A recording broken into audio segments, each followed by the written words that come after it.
Bonjour, bienvenue dans cette nouvelle vidéo où je vais vous présenter la façon de faire des biscuits au sésame sans œufs, sans beurre et sans lait. C'est une recette encore végane pour une cuisine éco-responsable et une cuisine santé comme d'habitude sur cette chaîne. Que vous aurez besoin un pétrin ou un robot de cuisine. Vous pouvez également pétrir la pâte avec les doigts et utiliser également une cuillère en bois dans un grand bol où vous pouvez mettre tous vos ingrédients, donc pas un bol trop petit, quand même un bol assez large. Pour ce qui s'agit des cuillères doseurs et des tasses et verres doseurs, vous pouvez utiliser soit si vous avez la batterie de cuillère doseur ou la batterie de cuillère de tasses et verres doseurs, vous pouvez les utiliser. Si vous ne les avez pas, prenez une cuillère à soupe et une cuillère à café et vous utilisez un verre ou une tasse, mais gardez les mêmes dimensions tout le long de votre recette. Et il faut également une plaque allant au four et du papier sulfurisé. Donc, si vous n'avez pas, vous pouvez utiliser votre plaque allant au four en beurrant et en farinant. Pour les ingrédients, il vous faudrait du bicarbonate alimentaire, une demi-cuillerée à café, de la farine complète type 150 que j'utilise dans toutes mes cuisines, dans toutes mes recettes. Il vous faudra 3 tasses. Vous aurez besoin, bien sûr, puisque ce sont des biscuits de sésame, vous aurez besoin de graines de sésame. Je prends les graines de sésame complètes, non toastées. Donc, vous pouvez après les toaster vous-même ou sinon, vous pouvez les utiliser telles quelles.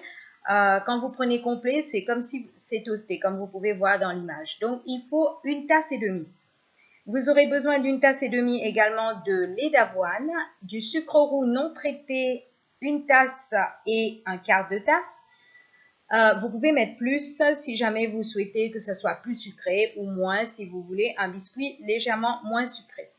Mais à savoir que le sucre roux a un goût moins sucré que le sucre traité, donc le sucre blanc. Vous aurez besoin d'huile d'olive, donc 3 quarts de tasse. Donc pour la préparation, mélangez la farine et le sucre. Ensuite, comme j'ai dit, pour les biscuits plus sucrés, vous pouvez mettre une tasse et demie au lieu d'une tasse et quart. Et puis, si vous voulez des biscuits moins sucrés, vous mettez en moins. Vous ajoutez donc à cette préparation farine-sucre, vous mettez le bicarbonate, vous mélangez bien, vous versez l'huile d'olive et là vous laissez la machine les sabler. Sinon vous pouvez les sabler à la main, mais il faut vraiment faire de votre pâte comme du sable, travailler votre pâte jusqu'à ce que ça devienne comme du sable sous vos doigts. Une fois la farine bien sablée, incorporez donc les graines de sésame, là vous mélangez bien. Et vous versez ensuite petit à petit le lait d'avoine. Bien important pour ça, vous versez petit à petit du lait d'avoine jusqu'à ce que vous constatez que votre pâte est malléable. Ne faites pas une pâte trop liquide, sinon vous aurez du mal à former les biscuits. Et ne faites pas une pâte non plus qui soit trop dure parce qu'à ce moment-là, vous n'allez pas pouvoir aplatir votre pâte pour faire les biscuits. Vous laissez la pâte reposer pendant environ 1 heure.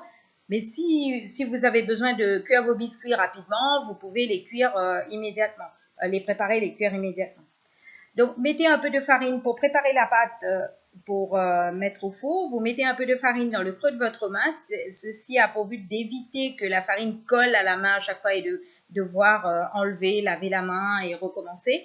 Donc, vous façonnez, excusez-moi, les petits biscuits donc à la main en prenant des petits tas avec une cuillerée à café. Vous faites des petites boules et vous les aplatissez en une forme ronde. Bien sûr, cette fois-ci, je ne demande pas à ce qu'on étale la pâte parce que la pâte est très friable. Donc, pour étaler et utiliser les emporte-pièces pour faire des formes, ça risque d'être un peu difficile. Donc, ça va être tout fait à la main. Déposez les formes ainsi obtenues sur la plaque allant au four, recouverte de papier sulfurisé. Mais comme je vous avais dit, si vous n'avez pas de papier sulfurisé, vous huilez et vous farinez généreusement votre plaque. Le papier sulfurisé est vraiment pratique ici. Ça vous permet de ne pas avoir besoin donc de fariner, d'huiler votre plaque.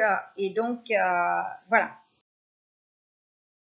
Cuire ensuite à four chaud que vous aurez préalablement chauffé à 180 degrés. Vous faites cuire 45 minutes.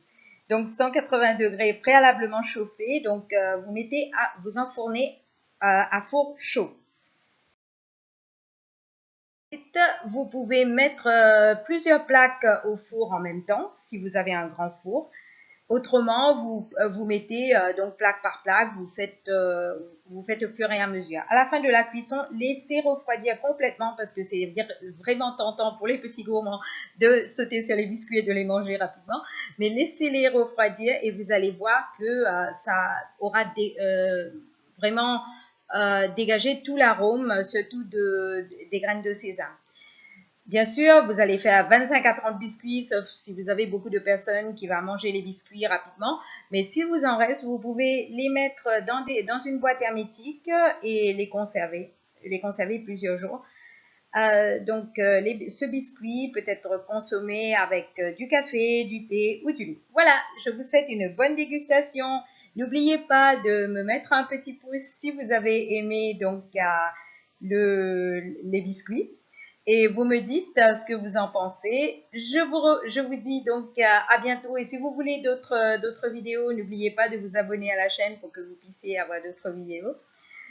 Pour l'instant, je vous dis à très bientôt dans une autre vidéo et je vous dis donc bonne dégustation.